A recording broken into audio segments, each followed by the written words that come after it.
Hello, everyone, and welcome to the Inclusively You podcast, a space dedicated to amplifying the voices and highlighting persons with disabilities, as well as those who provide support to the community. I'm your host, Keon Vaz. So happy to be back with you for this week as we continue to celebrate Financial Literacy Month. I do appreciate the feedback that I've been receiving so far for this special series as we speak about financial inclusion for persons with disabilities. Please remember to follow us on our Instagram page, Inclusively You Podcast. And remember to like and subscribe on Spotify, Apple iTunes, Amazon Music, YouTube, and yes, Podcast Index. Or just drop us an email at inclusivelyu@gmail.com. We would love to hear from you so you can share your stories with us.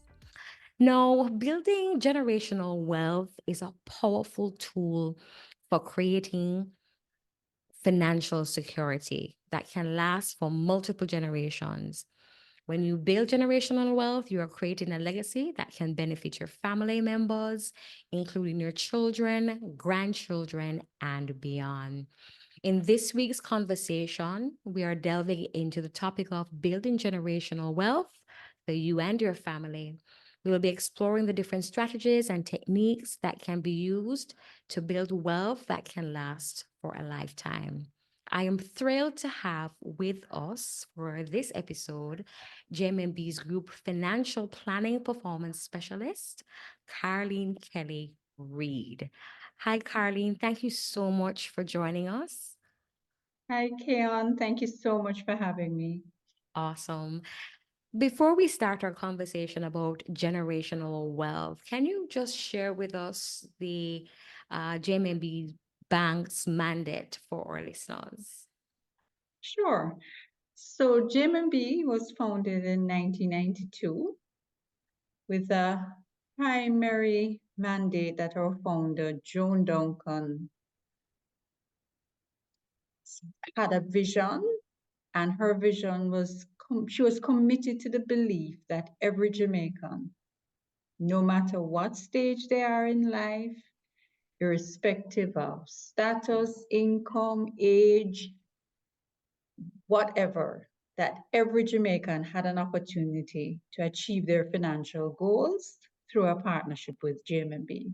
Mm, And over the years, we've remained very true to that vision. And mhm, thousands of Jamaicans have been able to achieve their goals and their dreams through partnering with us, walking with us, taking a journey with us from a thought, from a dream that they had to actually implementing and achieving their goals. And that was what we were founded on. I'm so happy that you mentioned about achieving your goals because one of one of the many goals that we have now, and you've been hearing it in the actual language that is being used, is how does one create generational wealth? How should we define generational wealth? All right, so as the name suggests, generational wealth is the pass down of wealth from one generation to successive generations. So creating opportunities not just for yourself, but being able to secure the future of your family throughout several generations. And that is something that, most people would want to achieve, not just for themselves, but to know that the security of their family and the future of their family is secure. Mm-hmm. And wealth simply means assets in terms of cash, property, stocks and bonds, family business. And it not only means the physical assets, but intangible assets such as values, habits, wisdom, Mm-hmm. passing all of that down from one generation to the next. Yes. And as it relates to financial literacy, that's why I was so inspired to have this series, because I know that for a few families, financial literacy is not something that is spoken about. Yeah. And it's only if you are from a particular family that will is very intentional in having discussions about money, that these types of terminology like building generational wealth, stocks, assets, you name it, that persons are, able to pass that down from generation to generation. So when it comes on to generational wealth, what are the four principles that we should bear in mind? Okay, so when you think about generational wealth, you have to think first of course, creating wealth for yourself. Mm, Because if you don't do that, there will be no wealth to pass down from generation to generation. And when you think of how to create wealth, some of the principles that you need to adopt are: one, living below your means, mhm, meaning learning to create the space that will allow you to save and then invest. right. Because saving and investing are two Two different things. entirely Hmm. different concepts. And once you're thinking long term, once you're thinking future, once you're thinking generations, then you need to move from a space that says, I'm just saving for a rainy day, to a space where you're thinking, I'm investing because I'm investing for the future. Yeah. It's important to be a lifelong learner, to be Mm, knowledgeable, to seek out information. It's no longer a passive process where you're really not involved. You just, you know, have money, you keep it dormant basically, because somehow or the other the money is going to grow by itself. No, you have to move past that state to a right. state where you have the knowledge, or you seek the knowledge, or you partner with others who have the knowledge, so that you can move into a space where you're creating a legacy. Hmm. So it goes beyond just thinking saving for a rainy day. Yeah. And you mentioned something when you said that it's not something that people discuss. And sadly, that is true. We do not have a situation where families or children are educated about finance. Many people don't know basic financial terms. Their parents never spoke to them about money, Mm, never taught them how to invest, never taught them what they can do to really grow their funds. So it's a whole new realm, right. and we really have to embrace it if we're going to make a change. We have you no longer you can no longer think short term. You have to be No. thinking long term. Right. And another principle I would say is that you need to pay yourself first. Hmm. No And matter how small it is, no right? matter how small it is, you would be amazed. The important thing is to get started and start where you're at, and put aside, you have to develop that muscle and that habit that says, this is going for my future. This is beyond today. It's even beyond tomorrow. I'm Hmm. thinking about my future, and I'm putting funds aside for my future. That's So, so That's some wonderful points that you shared with us.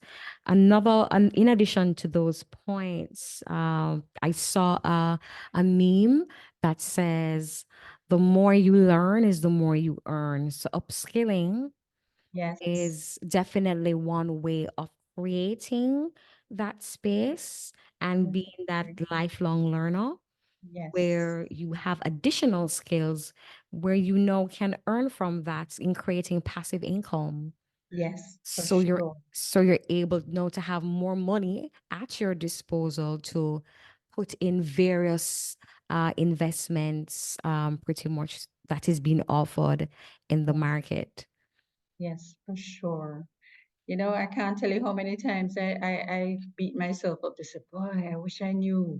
Mm-hmm. Can't tell you. I know the whole, it would be a completely different trajectory. So try to learn as much as you can. It doesn't mean that you become a walking investopedia and you know Right. every financial term, but you can Yes. speak to people who have done it and they are willing to share information. Mm-hmm.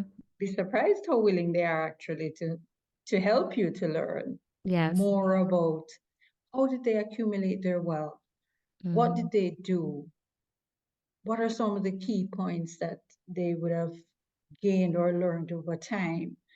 And that can help to filter into how you approach. But one thing I can say is that is you have to have a certain mindset, That is uh, true. a money mindset. Mm-hmm. um, for me, I'm almost obsessive. I will watch, you know, um, videos about wealth creation, and once you get into that space, it's a whole different mindset. But Mm-hmm. the great thing about that is that you can learn from so many sources today that, you know, back in the day, It's true. The access to you could information. What access the information. when yeah, when I was growing up in the 90s in my teens, you when you heard investments, when you heard stocks, it was Mhm. really about a particular for a particular set of people. Yes, but Oh, it was. yeah, no, you have all of that information pretty much at your fingertips and whatever clarity you need. I know that for sure. JMMB Yeah. will be able to give you all the guidance that you need in creating that kind of financial security. But while you're speaking about the principles, there are also challenges. Uh, so what kind of challenges would individuals face when they're attempting to create generational wealth? What are those stumbling blocks? All right. There are quite a few stumbling blocks. So let me give you one, for instance. One of the main ways of creating generational wealth is to start a family business, right? Mm, And and have that business go from generation to generation. And the reason why it is such a great vehicle for creating generational wealth is that companies never die. As you know, a company once it's incorporated, once it's active, once it's paying its taxes, etc., it doesn't expire, it doesn't die. And so it's something that you can easily move through generations. Father start the business, then it goes to the son or the daughter, and it's all of that. But one of the major challenges with that is that you'll find that there are differing viewpoints, different mm-hmm. value systems, different approaches. Approaches, right? And then what you find a lot of times, and it was an entrepreneur who told me this. He said, your children will spend with a shovel what you save with a spoon. So Wow. basically, what he was saying is that, it's two different mindsets. Yeah. So what you need to do is get on the same page. That's just one challenge. Mm-hmm. Um, Other challenges include not having a proper succession plan for your business, no will in place, no insurance. Um, a succession plan is important because you may be you may have a business and you may be thinking, oh, my child will take over this business when the child has absolutely no passion Mm, for this business. right. Or you may have a particular risk profile. So there are things that you will do with your money but your child has a completely different approach to Mm-hmm. risk, and you're not on the same page. So then the wealth stops at the next generation, and that is not the objective. The objective would be for it to continue through successive generations. Mm-hmm. I don't remember what the statistics, somewhere around 60% of wealth passes only to one generation, and the number declines Wow. as generations come. Generations. Yeah. So one of the major pitfalls is that there are different value systems, different levels of competence across generations, different belief systems, and therefore it's not sustainable because there isn't a specific, not and understanding that things are dynamic, Mm-hmm. and life and the environment and the economy and a lot of things change, Right. but there still isn't that consistency in terms of, okay, this is this is the approach, or this is the value system that the company is based on, etc. And I can use JMMB as a big example A of big, that, right. I was just about to say. a huge example. So if it wasn't that shared vision Mm-hmm. that Joan Duncan had about JMMB, that is what has moved that company to the second generation, and that has made us grow from a little company in a little office downtown to having Multiple companies in different branches. Yeah. branches, in Mm-hmm. different territories, because we're Stories. in Trinidad, we're in Domrep, we're in Barbados. It's a shared vision that would have sustained the company to know. Yeah. And we know that the company will continue to be sustained based on that shared value, those shared values and vision for JMMB. Mm-hmm. And in Um, and in attempting to look at the challenges in mhm. creating generational wealth, you kind of touched on it as it relates to uh protection. Yes. What how can you protect that wealth passing down um from a family member? And you spoke about succession planning. What other protections could you share with us All that right. persons could So, implement? sure. So insurance is a major one. You buy property, you want that property to be passed down to your great grandchildren, but you put nothing in place to protect the property in the event of anything. Hmm.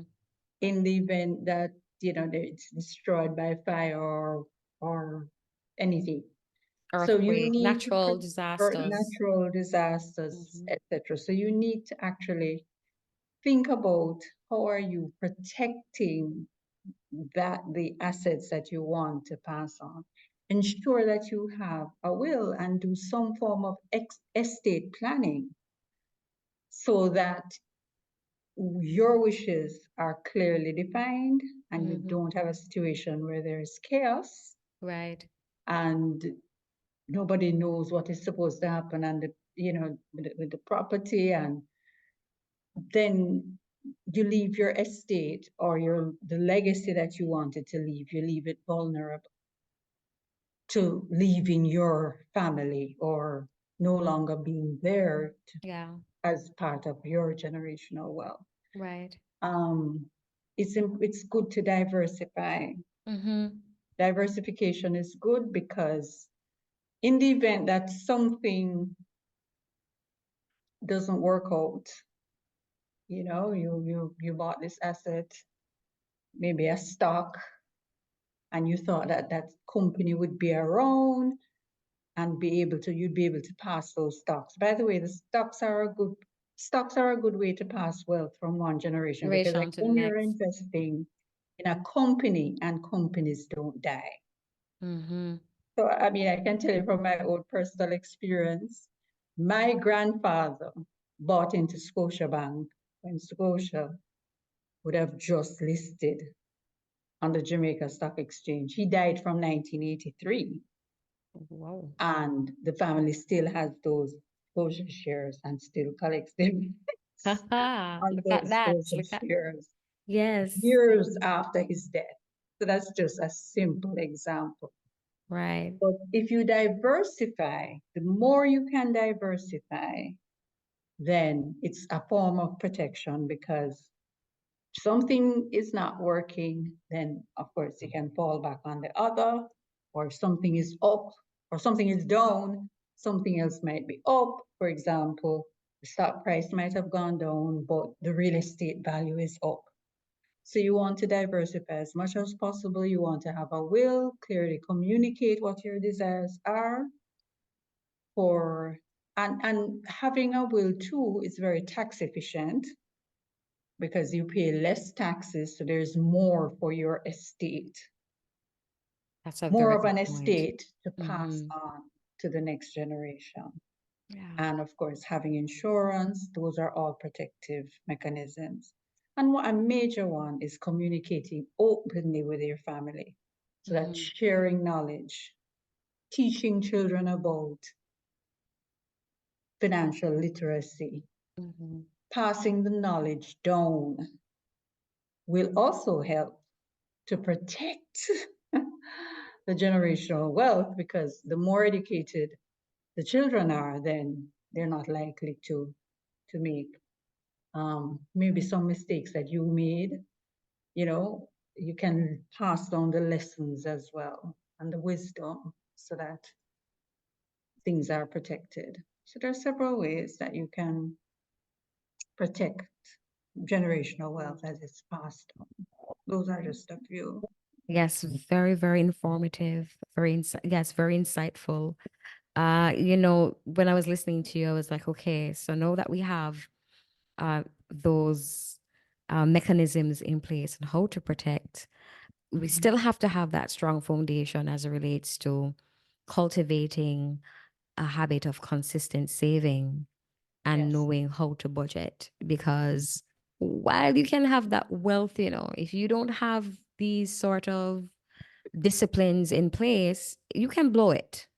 yes, You that can is true. literally just, you know, decide to just blow the bag and Yeah, spend on unnecessary things and accumulating as it relates more liabilities yes. when you have a certain amount of money. So just briefly share with our listeners, some of those effective budgeting habits that persons can save more. All right. So it is absolutely necessary to budget as the first step to creating wealth. If you have no idea what's happening with your funds, then you won't be able to manage it effectively and then go on to create wealth. So it's fundamental. It's a fundamental step in creating wealth. Um, some of the steps to develop that habit, of course, you have to ensure that you note all of your income. The harder part, of course, note all of your expenses. That you must know where every dollar resides. Because if you don't know where the money is going, if you are just going along, you get paid, you don't know where the money is going, you find yourself at the end of the month trying to, you know, um, having to borrow or something like that, or live on a credit card to survive, then there's no way you can be in a position to create wealth. So do the hard work of noting all of your expenses.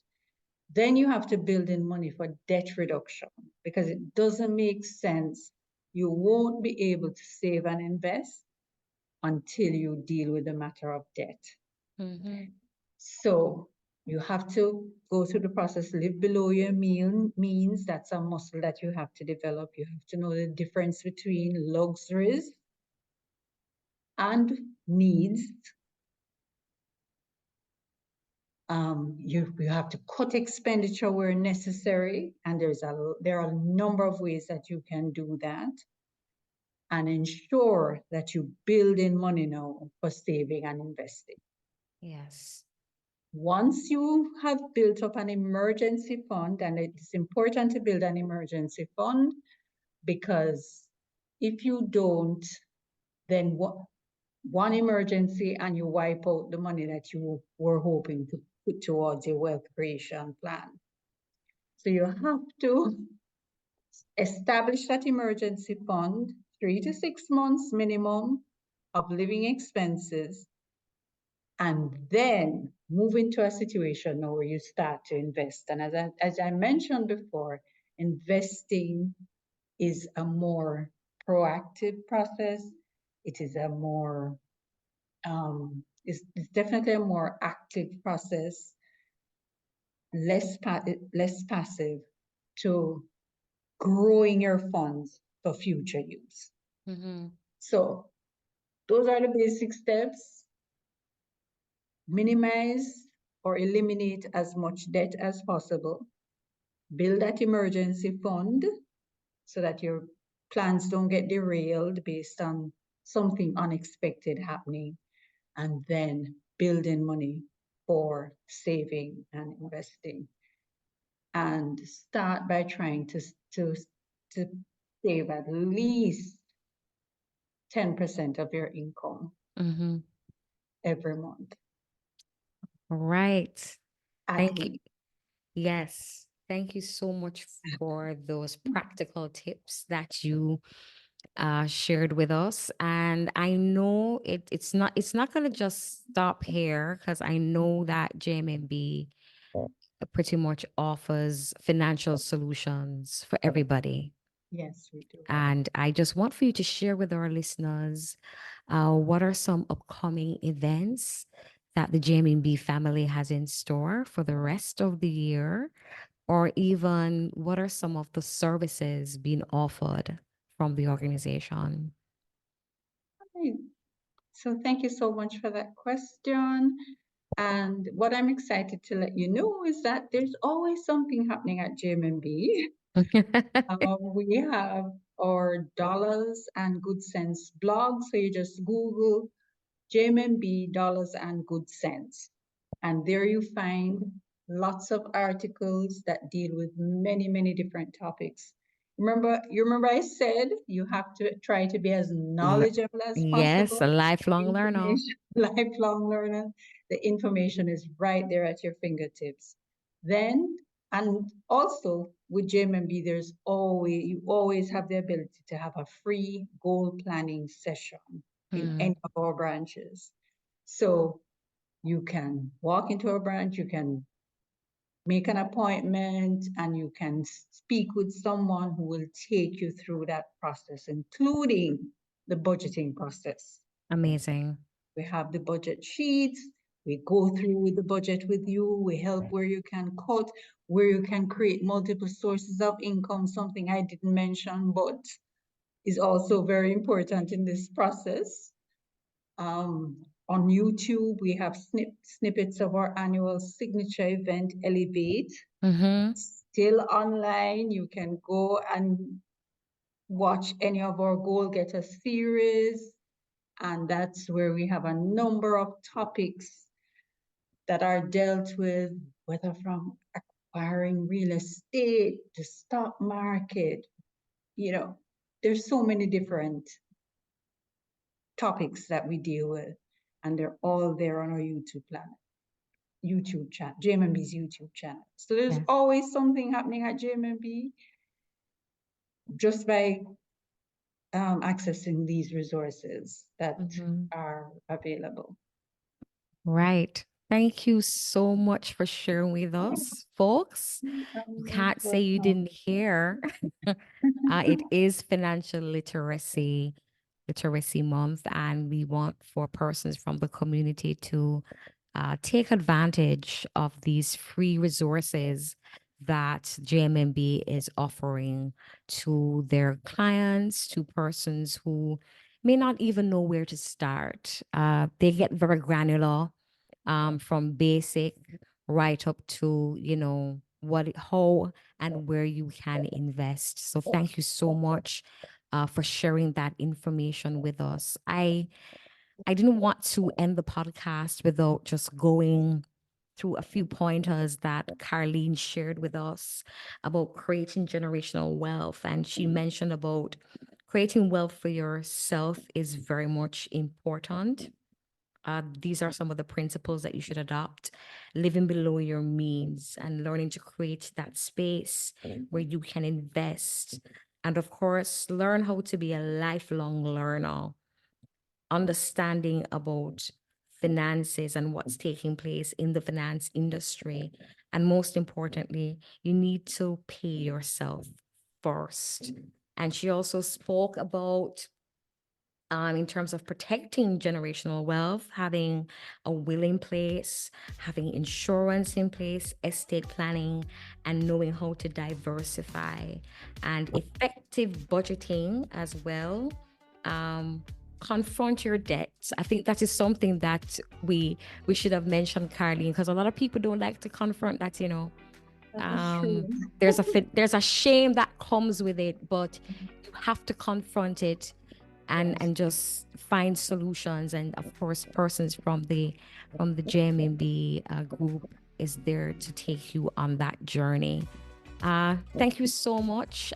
Really enjoyed this conversation. And remember, I folks, do too. thank you. You can like, subscribe, download, and share this episode as with as many persons as possible, because financial literacy is for all of us. And I just want to say thanks again to Ms. Karlene Kelly-Reid, JMMB's Group Financial Planning Performance Specialist. Thank you again. You That's are where, welcome. yes, that's where we leave you for today's Inclusively You podcast. We're back next week to close off the financial inclusion series. And please tune in. Until next time, I am Keon Vaz.